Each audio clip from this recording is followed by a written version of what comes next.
20 जुलाई 68 की वाणी का दूसरा पेज। बाबा जानते हैं घरों में बच्चे रहते हैं, बिल्कुल शांति में नहीं रहते, कितना देहभान में आते हैं। आश्रमों पर तो थोड़ा टाइम जाते हैं, अंदर में थोड़ी शांति हो जाती है। 20 జూలై 68 వాణి 2వ పేజీ। బాబాకు తెలుసు ఇళ్లల్లో పిల్లలుంటారు, పూర్తిగా శాంతిలో ఉండరు, ఎంతగా దేహభ్రాంతిలోకి వస్తారు। ఆశ్రమాలకు కొంచెం సమయంకే వెళ్తారు, లోపల కొంచెం శాంతి అవుతుంది। परंतु कोई कोई तो वहां भी याद नहीं करते, सारा दिन घर में भी बखेरा मचाते रहते, तो सेंटर पर भी आने से शांत नहीं रह सकते हैं। प्रैक्टिस ऐसी पड़ जाती है। కానీ కొందరైతే అక్కడ కూడా యాద్ చేయరు, మొత్తం రోజంతటా ఇంట్లో కూడా గొడవలు పెట్టుకుంటూ ఉంటారు, కాబట్టి సెంటర్కి వచ్చినా శాంతిగా ఉండలేరు। అభ్యాసం అలాంటిదే అవుతుంది। कोई कुमारी है, कोई कुमार को याद किया तो बस शांति आवेगी या अशांति आवेगी। उनका मन कभी भी शांत नहीं हो सकता। बस फिर उस कुमार की ही याद आती रहेगी। కొందరు కుమారీలు ఉంటారు, ఎవరో కుమారుని యాద్ చేస్తే అంతే, శాంతి ఉంటుందా, అశాంతి అవుతారా? వారి మనస్సు ఎన్నడూ శాంతి కాలేదు, అంతే, తిరిగి ఆ కుమారుడి యొక్క యాద్ వస్తూ ఉంటుంది। बाप समझाते हैं सब मनुष्यों में 5 भूत हैं। मनुष्य का आ ही जाता है जिनका मन चलायमान होता हो। बाप भी कहते हैं इनमें भूतों की प्रवेशता है, वो तो करके एक भूत प्रवेश करता है, कब कब बहुतों में प्रवेश करते हैं। अभी बाप कहते हैं ये तो 5 भूतों की हर एक में प्रवेशता है। తండ్రి అర్థం చేయిస్తున్నారు, మనుష్యుల అందరిలోనూ పంచభూతాలు ఉన్నాయి, ఎవరి మనస్సు చలయమానం అవుతుందో వారే మనుషులు అనబడతారు। తండ్రి కూడా అంటున్నారు వీరిలో భూతాలు ప్రవేశించాయని। అదైతే ఒక్క భూతమే ప్రవేశిస్తుంది, అప్పుడప్పుడు చాలామందిలో ప్రవేశిస్తుంది। ఇప్పుడు తండ్రి అంటున్నారు ఈ పంచభూతాలు ప్రతి ఒక్కరిలోనూ ప్రవేశించాయని।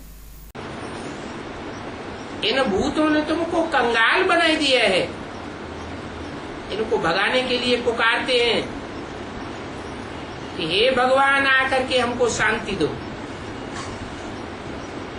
इन भूतों को भगाने की युक्ति बताओ। और ये भूत तो सभी में है, क्योंकि सारी दुनिया में रावण राज्य है।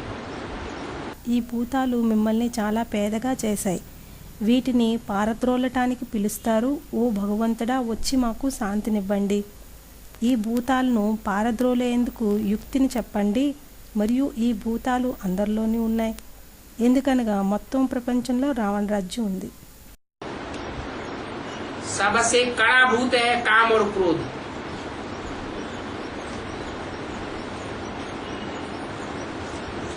काम है मुखिया और उसका असिस्टेंट है क्रोध।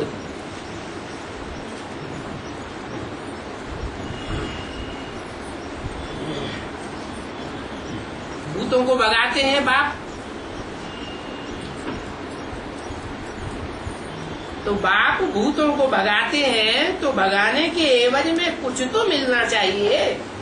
అన్నిటికన్నా కఠినమైన భూతములు కామము మరియు క్రోధము। కామం అయింది ముఖ్యమైంది, దానికి సహాయకుడు క్రోధము। భూతాలను వెళ్ళగొట్టేవారు తండ్రి, కాబట్టి తండ్రి భూతాలను వెళ్ళగొడతారు। పాలద్రోలినందుకు ప్రచ్ఛిన్నమైన కొంత దొరకాలి కదా।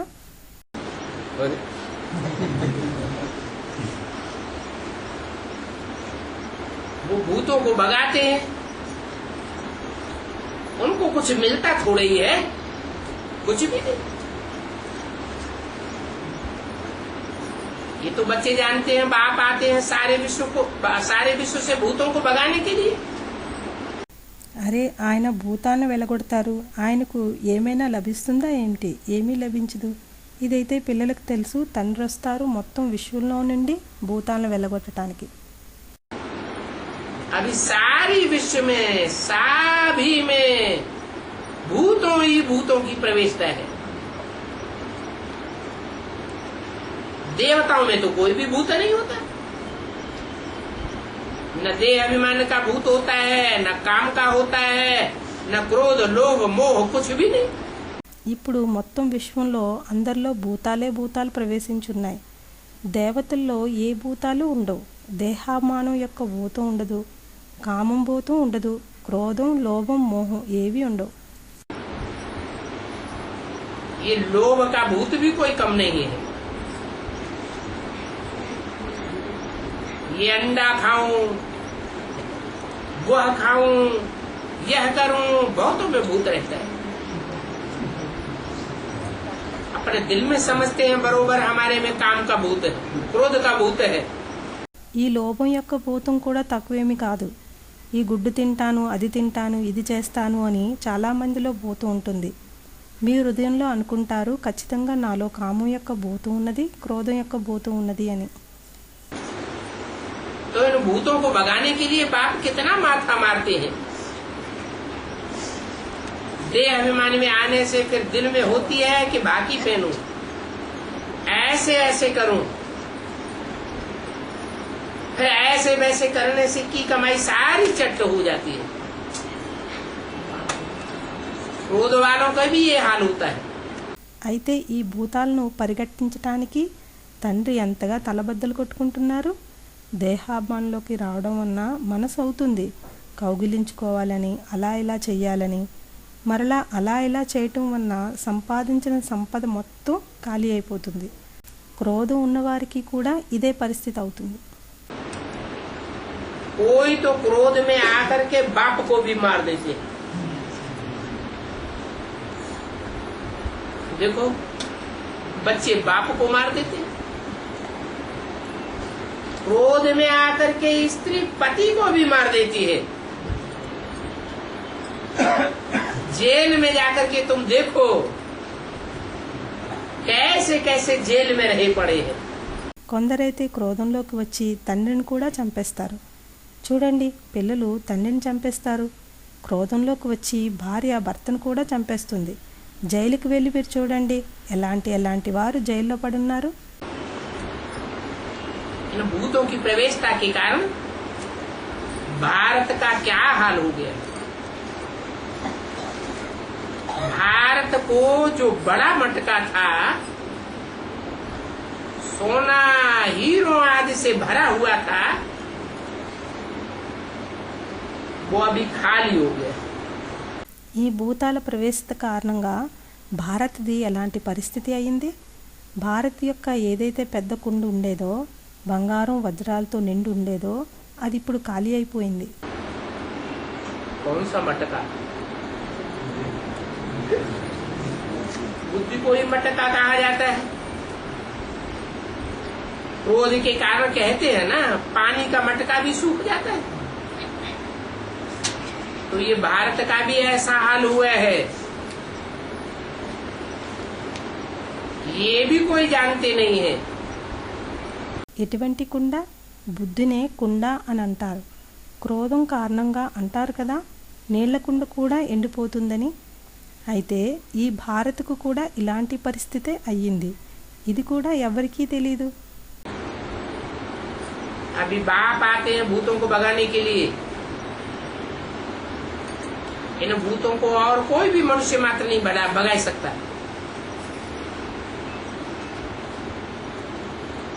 ये 5 भूत बड़े ही जबरदस्त हैं, क्योंकि आधा कल्प इनकी प्रवेशता रही है। ఇప్పుడు తండ్రి వస్తారు భూతాలను వెళ్ళగొట్టడానికి. ఈ భూతాలను ఇంకెవరు మానవ మాత్రలు వెళ్ళగొట్టలేరు. ఈ పంచభూతాలు చాలా బలవంతమైనవి. ఎందుకనగా అర్ధకల్పం వీటి ప్రవేశత ఉన్నది. और इस समय जब बाप आते हैं तब तो भूतों की बात ही मत पूछो। पर कोई है जो पवित्र रहते हैं, परंतु पवित्र रहने वालों का जन्म तो विकारों से ही होता है। भूत तो उनमें भी है ना। 5 भूतों ने भारत को बिल्कुल कंगाल बनाई दिया। अभी देखो ये ड्रामा कैसा बना हुआ है। మరియు ఈ సమయంలో ఎప్పుడు తండ్రి వస్తారో అప్పుడైతే భూతాల విషయం మరి అడగనే వద్దు. భలే కొందరు పవిత్రంగా ఉంటారు, కానీ పవిత్రంగా ఉండేవారి జన్మైతే వికారాల ద్వారానే అవుతుంది. భూతాలైతే వారిలోనూ ఉన్నాయి కదా. ఈ పంచభూతాలు భారత్ని పూర్తిగా పేదగా చేశాయి. ఇప్పుడు చూడండి ఈ డ్రామా ఎలా తయారై ఉన్నదో. तो बाप बैठ समझाते हैं ये भारत कितना कंगाल बना है। ऐसा तो कंगाल बना है जो खाने के लिए भी पूरा नहीं मिलता है। क्या भारत जो सारे विश्व का सरताज था उसका क्या हाल हो जाता है। खाने के लिए भी पूरा नहीं मिलता है। తండ్రి కూర్చొని అర్థం చేయిస్తున్నారు. ఈ భారత్ ఎంత పేదగా అయ్యింది, అవటానికి పేదగా అయ్యింది, తినటానికి కూడా పూర్తిగా లభించటం లేదు. ఏమిటి, భారత్ ఏదైతే మొత్తం విశ్వానికి తలపై కిరీటంలా ఉండేదో దానికి ఎలాంటి పరిస్థితి వచ్చింది, తినటానికి కూడా పూర్తిగా దొరకటం లేదు. अगर बाहर से नहीं मंगावे तो सारे भारत में फैमन पड़ जावे। भारत के लिए ही बाप समझाते हैं। ఒకవేళ బయట నుంచి తెప్పించుకోలేనిచో మొత్తం భారత్లో కరువు పెరిగిపోతుంది. భారత్ గురించే తండ్రి అర్థం చేయిస్తున్నారు.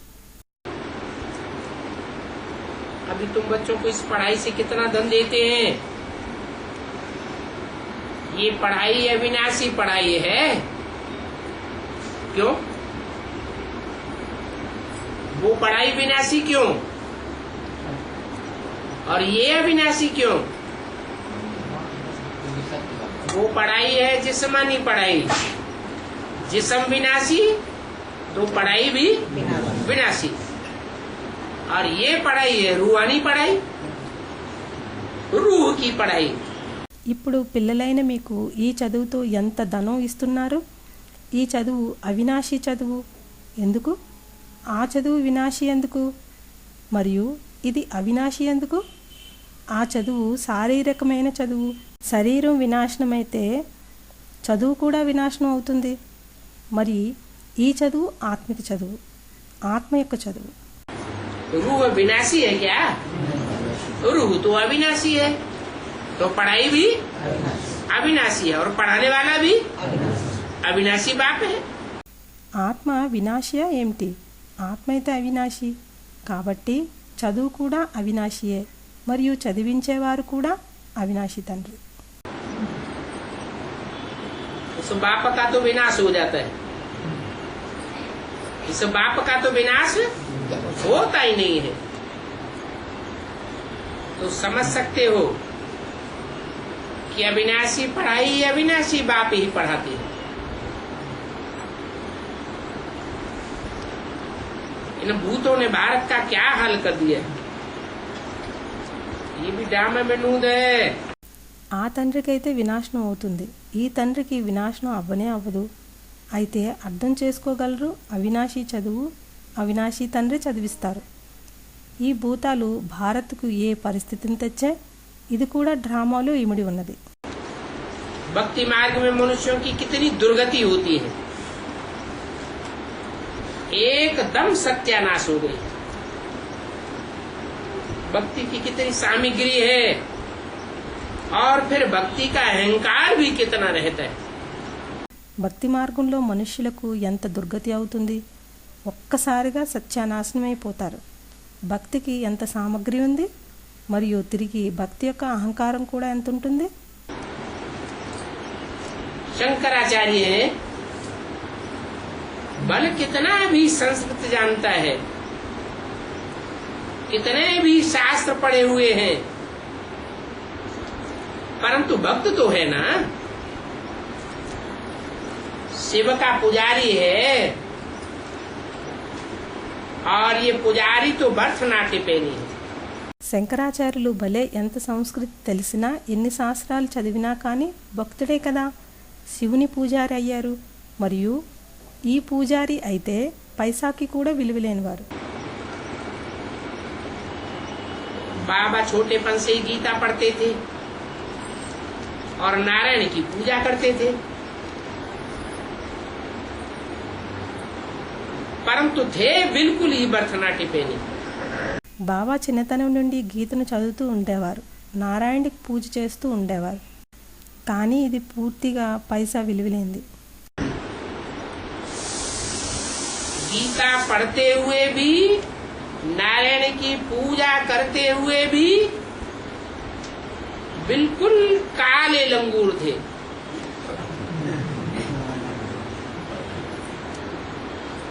कोई काले लंगूर होते हैं, कोई लाल भी होते हैं,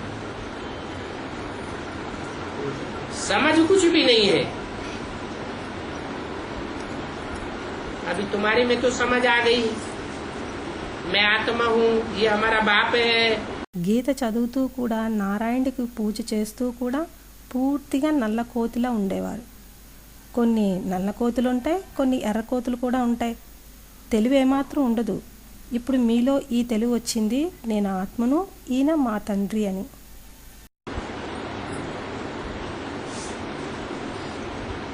उन लंगूरों में तो पूजा करते भी, शास्त्र पढ़ते भी, ये समझ होती ही नहीं है क्या कि ये हमारा बाप है? समझ होती है क्या? नहीं। ఆ కోతులతో పూజ చేస్తూ కూడా, శాస్త్రాలు చదువుతూ కూడా ఈ తెలివేమి ఉండేది కాదు. ఏమిటి ఈయన మన తండ్రి అని తెలివి ఉంటుందా ఏమిటి? ఉండదు. इसलिए पूछते हैं, बाबा मैं आपको कैसे याद करूं? अरे बाप को पहचाना होगा तो कैसे का सवाल पैदा होगा। पहचाना ही नहीं है तो पूछते रहते हैं। समझना चाहिए मैं तो आत्मा हूँ। అందుకే అడుగుతారు, బాబా నేను మిమ్మల్ని ఎలా యాద్ చేయాలి అని. అరే తండ్రిని గుర్తిస్తే అయితే ఎలా అనే ప్రశ్న పుడుతుందా? గుర్తించకపోతే అడుగుతూనే ఉంటారు. అర్థం చేసుకోవాలి నేను ఆత్మని అని. भक्ति मार्ग में याद करते आए हो, हे भगवान आओ लिबरेट करो, हमारा गाइड बनो, तो जरूर आकर के गाइड बनता हूं ना। गाइडेंस मिलती है। किस बात के लिए गाइडेंस मिलती है? मुक्ति के लिए गाइडेंस मिलती है, फिर जीवन मुक्ति के लिए गाइडेंस मिलती है। భక్తి మార్గంలో యాద్ చేస్తూ వచ్చారు, ఓ భగవంతుడా రండి వచ్చి ముక్తిని చేయండి, మాకు మార్గదర్శనం ఇవ్వండి అని. కాబట్టి తప్పక వచ్చి మార్గదర్శకుడు అవుతారు కదా. మార్గదర్శనం లభిస్తుంది. ఏ విషయానికి మార్గదర్శనం దొరుకుతుంది? ముక్తి కొరకు మార్గదర్శనం లభిస్తుంది, తిరిగి జీవన్ముక్తి కొరకు మార్గదర్శనం లభిస్తుంది. बाप तो जीवन मुक्ति में जाने का रास्ता बताते हैं। इस पुरानी दुनिया से तुमको नफरत दिलाते हैं, है? తండ్రి అయితే జీవన్ముక్తిలోకి వెళ్ళే మార్గాన్ని చెప్తారు. ఈ పాత ప్రపంచం నుండి మీకు ద్వేషాన్ని తెప్పిస్తారు. मुक्ति में, जीवन मुक्ति में कैसे जावेंगे जबकि इस पुरानी दुनिया में जो कुछ भी इन आंखों से देखते हैं वो सब से नफरत आ जानी चाहिए। सब दुखदाई है, सब धोखेबाज हैं, कोई काम में नहीं आने वाले हैं। ముక్తిలోకి జీవన్ముక్తిలోకి ఎలా వెళ్తారు? ఎప్పుడు ఈ పాత ప్రపంచంలో వేటినైతే ఈ కళ్ళతో చూస్తున్నామో వాటి అన్నిటిపైన ద్వేషం రావాలి. అన్నీ దుఃఖం కలిగించేవే, అన్నీ మోసపూరితమైనవే, ఏవి ఎందుకు పనికిరానివి. क्योंकि इस समय सभी की आत्माएं काली ही काली है. उन काली आत्माओं को फिर गोरा शरीर कैसे मिलेगा?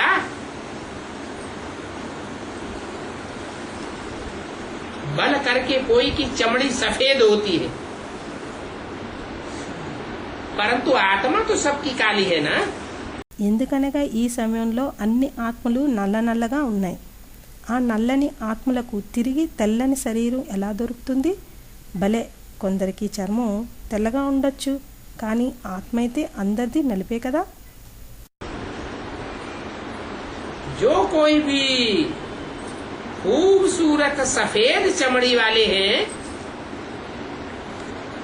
उनको अपना कितना नशा रहता है इस बात का. सफेद चमड़ी का कितना नशा रहता है. कोई खुद काला भूत होगा, कौन? सफेद चमड़ी वाला. ఎవరైనా అందమైన తెల్లని చర్మం కలిగిన వారుంటే వారికి తమ మీద ఎంత నష ఉంటుంది. ఏ విషయంలో? తెల్లని చర్మం ఉందని ఎంత నష ఉంటుంది. కొందరు స్వయం నల్ల భూతంలా ఉంటారు. ఎవరు? నల్లని చర్మం వాళ్ళు. खुद काला भूत होगा, परंतु कहेगा हमको स्त्री तो सफेद चाहिए, सुख देने वाली चाहिए. मनुष्यों को ये पता ही नहीं पड़ता है कि आत्मा गोरी कैसी बनती है, फिर काली कैसे बनती है. इसलिए उनको कहा जाता है नास्तिक. స్వయం నల్ల భూతంలా ఉంటారు, కానీ అంటారు మాకు భార్య అయితే తెల్లంది కావాలి, సుఖం ఇచ్చేది కావాలని. మనుష్యులకు ఇది తెలియనే తెలీదు. ఏమంటే ఆత్మ తెల్లగా ఎలా అవుతుంది, తిరిగి నల్లగా ఎలా అవుతుంది అని. అందుకోసమే వారిని అంటారు నాస్తికులని.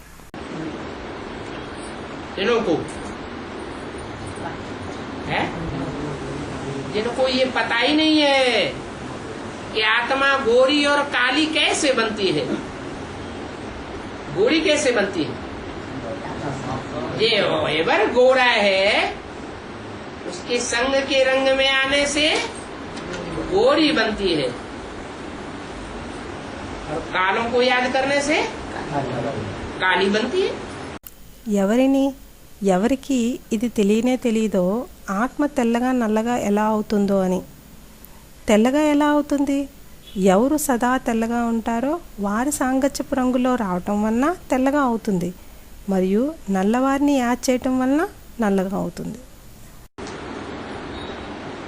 जो अपने बाप रचयिता को और रचना के आदि मध्य अंत को नहीं जानते,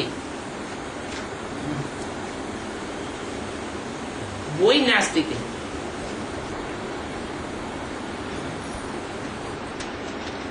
अभी कौन है रचयिता और कौन है रचना?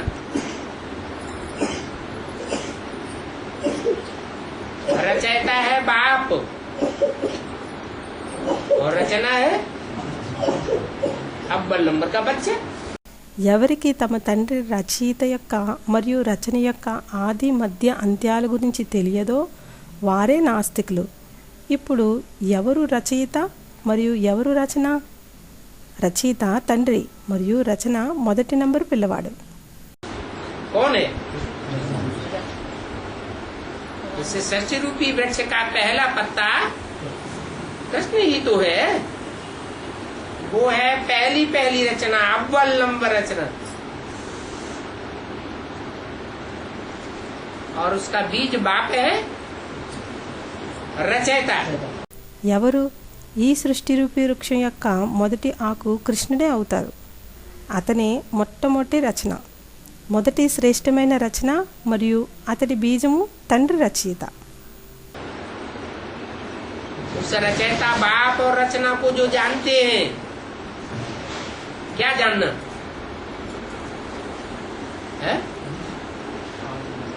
क्या जानना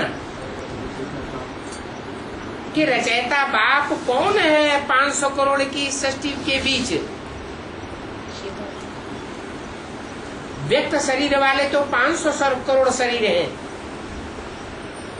ఆ రచయిత తండ్రిని మరియు రచనను ఎవరు తెలుసుకుంటారో? ఏమిటి తెలుసుకోవటం? ఏమనగా రచయిత తండ్రి ఎవరు? 500 కోట్ల ఈ సృష్టి మధ్యలో వ్యక్త శరీరం వాళ్ళైతే 500 కోట్ల శరీరాలు ఉంటాయి. लेकिन उन व्यक्त शरीरधारियों में रचयिता कौन है और रचना कौन है? मनुष्य हो करके और रचयिता को न जाने और रचना के आदि मध्य अंत को न जाने तो उसको कहेंगे जानवर से भी बदतर. కానీ ఆ వ్యక్త శరీరదారుల్లో ఈ రచయిత ఎవరు మరియు రచన ఎవరు? మనుష్యులై కూడా రచయిత గురించి తెలుసుకోనిచో మరియు రచన యొక్క ఆది మధ్య అంత్యముల గురించి తెలుసుకోనిచో వారినంటారు జంతువుల కంటే అధ్వానం అని. कितने होते हैं जो रचयिता बाप को और उनकी रचना को भली भांति जानते हैं, है? 4.5 लाख ही जानते हैं.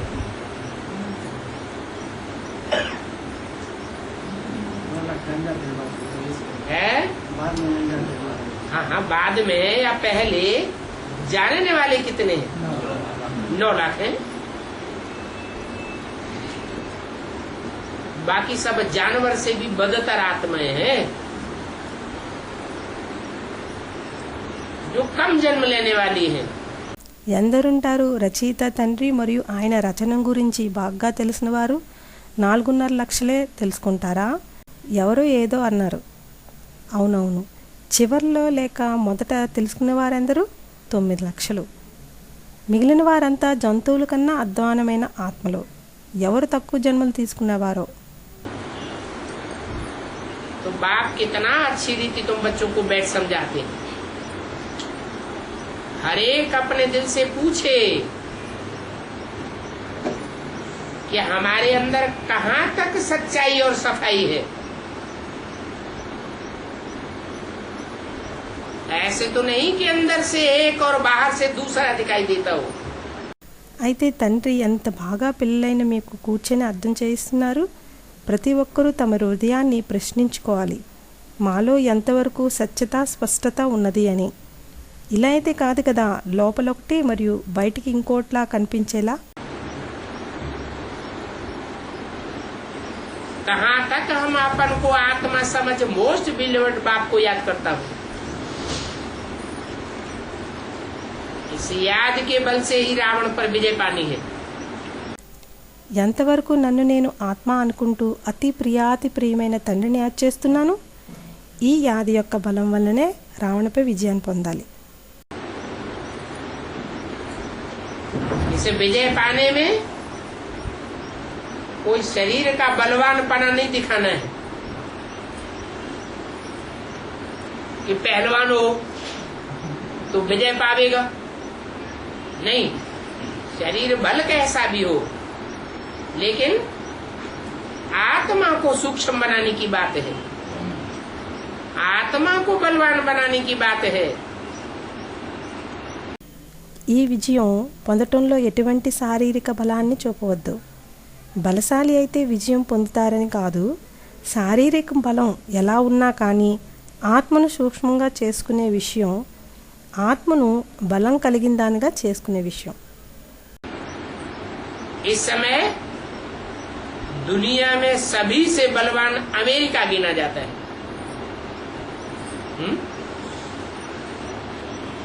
कौन सा देश है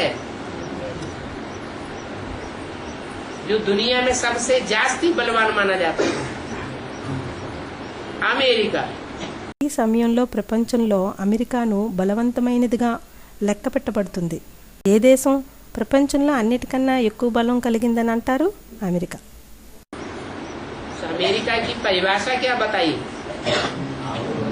अमेरिका आओ, मेरे हो क्या? क्या लगाई दिया प्रश्नवाचक चिन्ह?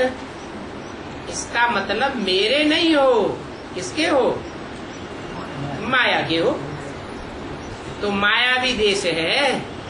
ఆ అమెరికా గురించి నిర్వచనం ఏం చెప్పారు? ఆ మేరే కా రా నా దానివా ఏమిటి ఏమిటి అనే ప్రశ్నవాచకం గుర్తుని పెట్టారు. దాని అర్థం నా దానివి కాదు, ఎవరి దానివి? మాయాదానివి, కాబట్టి మాయావి దేశం. उनके पास धन दौलत बारूद आदि सबसे जास्ती है।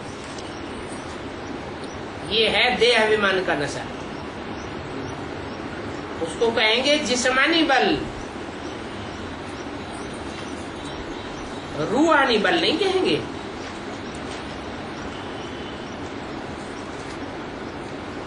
मारने के लिए वह बल है, वो कोई जिये दान देने का बल नहीं है। వారి దగ్గర ధనం, ఆస్తి, ఆయుధాలు మొదలైనవి అందరికన్నా ఎక్కువ ఉన్నాయి. ఇదైతే దేహాభిమానపు నశ. దాన్ని అంటారు శారీరక బలం అని. ఆత్మిక బలం అని అనరు. చంపటానికి ఆ బలం ఉంటుంది, అదేం ప్రాణం పోసే బలం కాదు. तो हम बच्चों को उस जिस्मानी बल पर विजय पानी है, क्योंकि तुम्हारा है रूहानी बल। रूह ज्यादा सूक्ष्म है या जिस्म ज्यादा सूक्ष्म है? सूक्ष्म में ज्यादा ताकत होती है या जिस्म में ज्यादा ताकत होती है? तुम विजय पाते हो रावण पर, जिससे तुम विश्व का मालिक बन जाते हो। అయితే పిల్లైన మనకి ఆ శారీరక బలం మీద విజయం పొందాలి. ఎందుకనగా మీదైతే ఆత్మిక బలం. ఆత్మిక సూక్ష్మమా లేక శరీరం ఎక్కువ సూక్ష్మమా? సూక్ష్మంలో ఎక్కువ శక్తి ఉంటుందా లేక శరీరంలో ఎక్కువ శక్తి ఉంటుందా? మీరు విజయం పొందుతున్నారు రావణిపై. దానివల్ల మీరు విశ్వానికి మాలికులవుతున్నారు. इसलिए रामलीला बनाई है, भक्ति मार्ग में बैठ दिखाते हैं, रावण को कितना बड़ा बनाते हैं और राम को छोटा बनाते। इस बात की यादगार है। राम वाली आत्मा आत्मिक स्थिति में रहने वाली। అందుకే రామలీలాని తయారు చేశారు. భక్తి మార్గంలో కూర్చొని చూపిస్తారు. రావణ్ణి ఎంత ఎత్తుగా తయారు చేస్తారు, మరియు రాముణ్ణి చిన్నగా తయారు చేశారు. ఏ విషయానికి స్మృతి చిహ్నం? రామ్వాలి ఆత్మ ఆత్మిక స్థితిలో ఉండేవారు. और रावण देवान धन पद मान मर्तबे के स्टेज में रहने वाला। अभी तुम जानते हो कि तुम्हारे ऊपर कोई जीत पहन ही नहीं सकता। మరియు రావణుడు దేహభ్రాంతి, ధనము, పదవి, గౌరవం, పదవుల స్థితిలో ఉండేవారు. ఇప్పుడు మీకు తెలుసు ఏమంటే మాపై ఎవరూ విజయం పొందనేలేరు అని. बेहद के बाप से बेहद का मिला हुआ वर्षा तुमसे आधा कल्प के लिए कोई छीन नहीं सकता। బేహద్ తండ్రి నుండి బేహద్గా లభించిన వారసత్వం మీ నుండి అర్ధకల్పం వరకు ఎవరు దొంగిలించలేరు. और धर्म वालों को कोई को भी ये मुक्ति, जीवन मुक्ति का 100% वर्षा मिल नहीं सकता।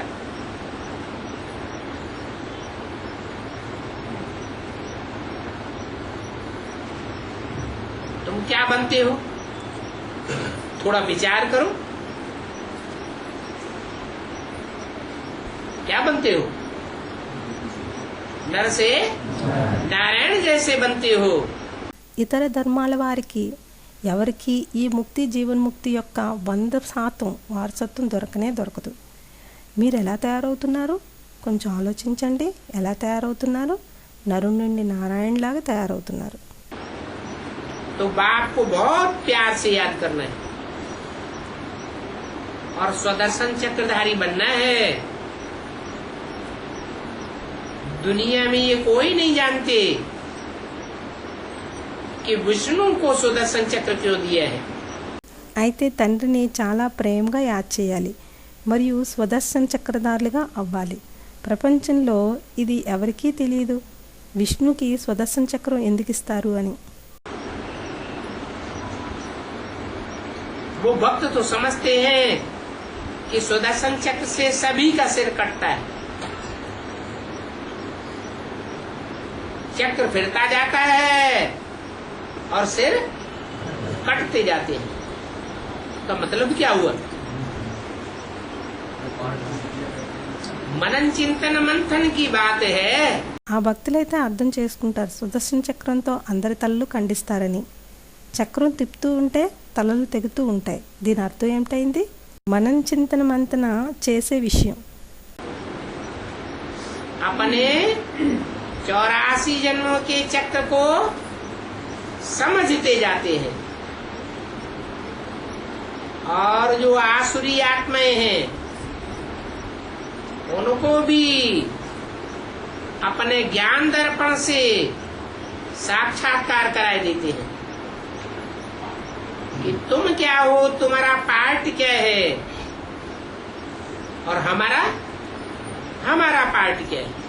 మీ 84 జన్మల చక్రాన్ని అర్థం చేసుకుంటున్నారు. మరియు ఎవరైతే అసురీ ఆత్మలో వారికి కూడా తమ జ్ఞానదర్పంతో సాక్షాత్కారం చేయిస్తారు మీరెవరని, మీ పాత్ర ఏమిటి అని, మరియు మా పాత్ర ఏమిటి అని. सिख लोग भी जो अकाले होते हैं उनके पास हथियार होते हैं, उन्होंने फिर इसको सुदर्शन चक्र समझ लिया. సిక్కు ప్రజలు కూడా అకాలే అయినప్పుడు వారి దగ్గర ఆయుధాలుంటాయి. వారేమో తిరిగి దాన్ని సుదర్శన చక్రం అనుకున్నారు. तो मीठे मीठे बच्चों को बाप समझाते हैं कि हे मेरे मीठे मीठे बच्चे, तुम देखो क्या थे, अभी अपना हाल देखो.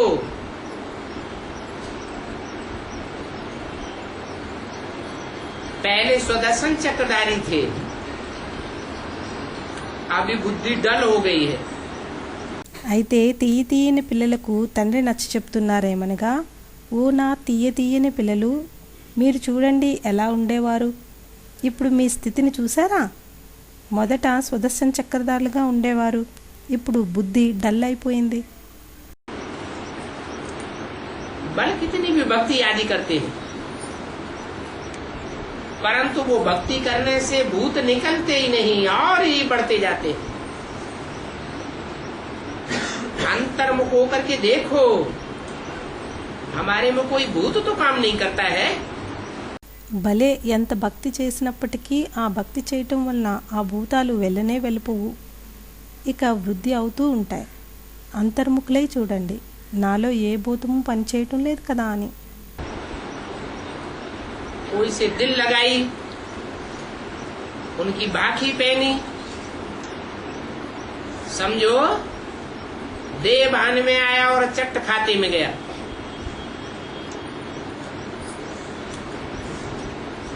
अब ऐसों का तो मुंह भी नहीं देखना चाहिए. ఎవరి మీదైనా మనస్సు అయింది, వారిని కౌగిలించుకున్నారు. అర్థం చేసుకోండి, దేహభ్రాంతిలోకి వచ్చారు, వెంటనే గోతిలోకి వెళ్ళిపోతారు. ఇప్పుడు అలాంటి వారి ముఖం కూడా చూడరాదు. ऐसों का है जो बाप को पहचाने, अंजाम करे और अंजाम करने के बाद और उसे दिल लगाने लग पड़े. वो तो जैसे अछूत बैठे हैं, स्वच्छ तो है नहीं, उनके अंदर में दिल खाती भी रहती है. बरोबर मैं अछूत हूँ. ఎలాంటి వారిది? ఎవరు తండ్రిని గుర్తించి ప్రమాణం చేసిన తర్వాత కూడా ఇతరులతో హృదయం లగ్నం చేస్తే అటువంటి వారు అంటరాని వారు కూర్చున్నట్లు స్వేచ్ఛలైతే కారు. వారి లోపల హృదయం తింటూ ఉంటుంది, తప్పకుండా నేను అంటరాని వాణ్ణి అని. बाप कहते हैं अभी देह सहित सभी कुछ भूल करके अपन को आत्मा समझो. ऐसी अवस्था रखने से तुम देवता बनेंगे. बहुत कहते हैं बाबा हाथ नहीं लगाने देने से घर में बहुत झगड़ा होता है.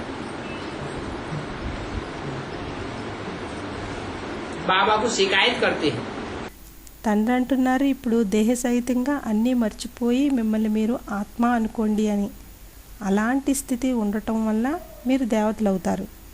చాలామంది అంటారు బాబా చెయ్యి వేయనివ్వకపోవటం వలన ఇంట్లో చాలా పోట్లాట్లు అవుతున్నాయి, బాబాకు ఫిర్యాదు చేస్తారు. कहते हैं हम भंगी हैं क्या, जो हमें टच भी नहीं कर सकते हैं। बाप कहते हैं आस्ते आस्ते उनको प्यार से समझाना है, माना एकदम नहीं झटकना है। అంటారు మేము పాకీవారమా ఏమిటి, మేమేమి ముట్టుకోకూడదా? బాబా అంటున్నారు నెమ్మది నెమ్మదిగా వారికి ప్రేమతో అర్థం చేయించాలి, అనగా ఒకసారిగా జాడించకూడదు. जिनकी बुद्धि में देह अभिमान का भूत है उन्हें धीरे धीरे समझाना होता है। हाथ लगाना, यह करना, ये सभी कुछ छोड़ना पड़ेगा। कोई भी भूत नहीं आवे। ఎవరి బుద్ధిలో దేహభ్రాంతి యొక్క భూతం ఉందో వారికి మెల్లమెల్లగా నచ్చ చెప్పాల్సి వస్తుంది. చెయ్యి వేయటం, ఇది చేయటం, ఇవన్నీ వదలాల్సి వస్తుంది. ఏ భూతము రాకూడదు. बाबा बहुत समझाते रहते, अपनी जांच करो, भूतों में क्रोध का भूत है, गाली देने बगैर रह नहीं सकते। तुम हरामजादी हो, ऐसी हो, वैसी हो, फिर लड़ाई चल पड़ती है। ये क्रोध का भूत बहुत खराब है। బాబా చాలా నచ్చ చెప్తూ ఉంటారు, మిమ్మల్ని మీరు పరీక్షించుకోండి.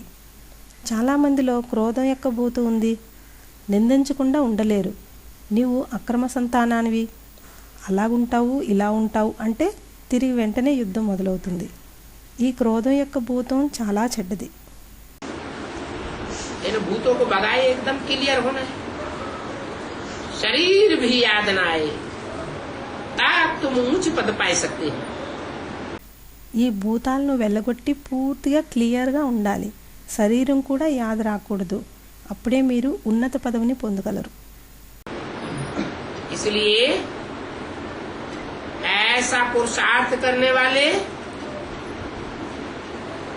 धर्मराज की मार से बचने वाले सिर्फ 8 ही रतन गाए जाते हैं। तो ज्ञान रतन मिलते हैं।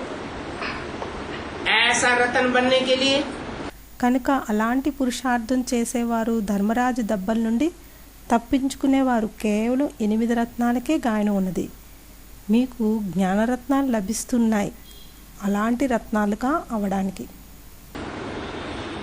बल भारत में कहते हैं कितने देवताएं हैं?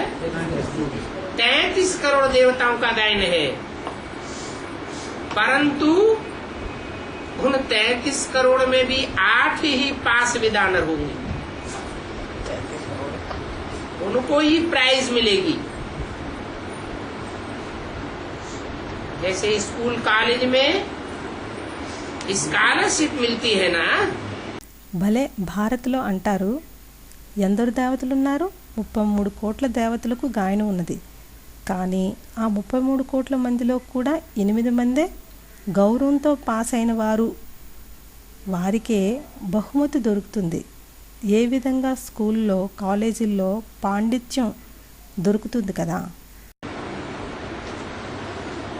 तो तुम समझते हो ये मंजिल तो बहुत भारी है, क्योंकि चलते चलते गिर पड़ते हैं, चलते चलते भूत की प्रवेशता हो जाती है।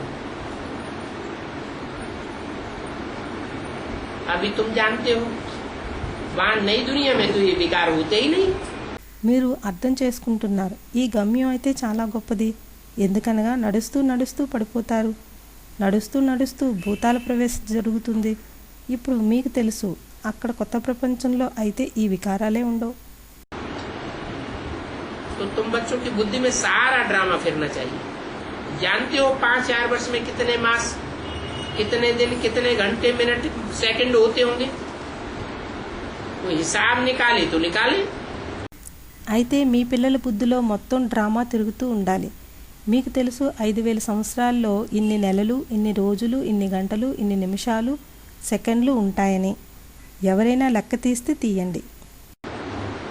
फिर ये जो झाड़ है उनमें ये भी लिख दो कि कल्प में इतने वर्ष, इतने मास, इतने दिन, इतने घंटे, मिनट, इतने सेकंड होते।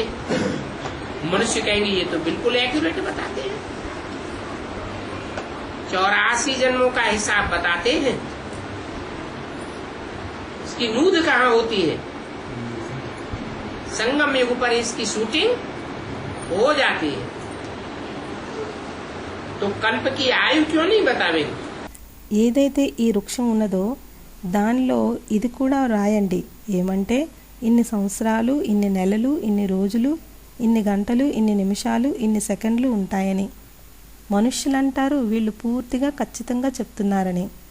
84 జన్మల యొక్క లెక్క చెప్తున్నారు. దీనికి రికార్డింగ్ ఎక్కడవుతుంది? సంగం యుగంలోనే దీనికి షూటింగ్ అవుతుంది. కాబట్టి కల్పం యొక్క ఆయుష్ ఎందుకు చెప్పలేము? बच्चों को मुख्य बात बताई कि कैसे भी करके इन भूतों को भगाना है। इन भूतों ने तुम्हारी बिल्कुल सत्यानाश कर दी। सभी मनुष्य मात्र में भूत जरूर है ही सब भ्रष्टाचारी की पैदाइश। పిల్లలకు ముఖ్య విషయం చెప్తారు. ఏమనగా ఎలాగైనా సరే ఆ భూతాలను వెళ్ళగొట్టాలి. ఈ భూతాలు పూర్తిగా మిమ్మల్ని సత్యానాశనం చేశాయి. మనుష్య మాత్రులు అందరిలో తప్పక భూతాలున్నాయి. అవటానికి అందరూ భ్రష్టాచారపు పుట్టుకులే.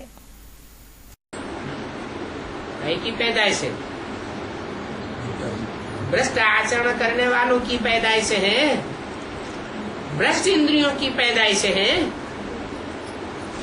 और वहां सतयुग में तो भ्रष्ट इंद्रियों की पैदाइश होती ही नहीं है, रावण ही नहीं। ఇటువంటి జన్మ భ్రష్ట ఆచరణ చేసే వారి వలన జన్మలు, భ్రష్ట ఇంద్రియాల వలన జన్మలు. మరియు అక్కడ సత్యుగంలో అయితే భ్రష్ట ఇంద్రియాల వలన జన్మలే ఉండవు, రావణుడే లేడు. ये कैसे होता है? उन देवताओं ने अपनी कर्म इंद्रियों को श्रेष्ठ कहाँ बनाया? सतयुग में बनाया क्या? ये संस्कार कहाँ से ले जाते हैं? जरूर ऐसे संस्कार संगम युग में ले जाते हैं, राजयुग बल से, जो कर्मेंद्रियां बिल्कुल शीतल हो जाती है। ఇదెలా జరుగుతుంది? ఆ దేవతలు తమ కర్మేంద్రియాలను శ్రేష్టంగా ఎక్కడ చేసుకున్నారు? సత్యుగంలో చేసుకున్నారా ఏమిటి? ఈ సంస్కారం ఎక్కడి నుండి తీసుకువెళ్తారు? తప్పకుండా అలాంటి సంస్కారం సంగమయుగంలో నుంచే తీసుకువెళ్తారు. రాజయోగం బలంతో కర్మేంద్రియాలు పూర్తిగా శీతలం అవుతాయి. अभी रावण को कोई समझते थोड़े ही, तुम तो रावण पर जीत पहनते हो, फिर वहां रावण होगा ही नहीं। ఇప్పుడు రావణ్ణి ఎవరైనా అర్థం చేసుకుంటున్నారా ఏమిటి? మీరైతే రావణుపై విజయం పొందుతున్నారు. తిరిగి అక్కడ రావణుడు ఉండనే ఉండడు. तो अभी पुरुषार्थ करो, बाप आए हैं तो बाप का वर्षा तो जरूर मिलेगा, लेकिन नंबरवार पुरुषार्थ अनुसार। అయితే ఇప్పుడు పురుషార్థం చెయ్యండి. తండ్రి వచ్చారంటే తండ్రి వారసత్వం తప్పక లభిస్తుంది, కానీ నెంబర్వార్ పురుషార్థానుసారంగా. जानते हो कितनी बारी तुम देवता बनते आए हो और कितनी बारी तुम असुर भी बने हो? इसका हिसाब निकाल नहीं सकते हैं, क्योंकि अनगिनत बार देवता बने हैं, अनगिनत बार असुर बनेंगे। మీకు తెలుసు ఎన్నిసార్లు మీరు దేవతలు అవుతూ వస్తున్నారు మరియు ఎన్నిసార్లు మీరు అసురులు కూడా అయ్యారు. దీనికి లెక్క తీయలేరు. ఎందుకనగా లెక్కలేనన్ని సార్లు దేవతలయ్యారు, లెక్కలేనన్ని సార్లు అసురులు అవుతారు. हाँ, इतना जरूर जानते हैं कि शांति में रहने से कभी भी क्रोध नहीं आवेगा। बाप जो शिक्षा देते हैं उन शिक्षाओं पर अमल करना चाहिए। अच्छा, बच्चों को गुड मॉर्निंग। అవును, ఇంత మాత్రం తప్పకుండా తెలుసు. ఏమంటే శాంతిలో ఉంటే ఎప్పుడు క్రోధం రాదు.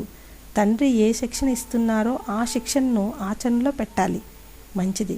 పిల్లలకు గుడ్ మార్నింగ్. ఓం శాంతి.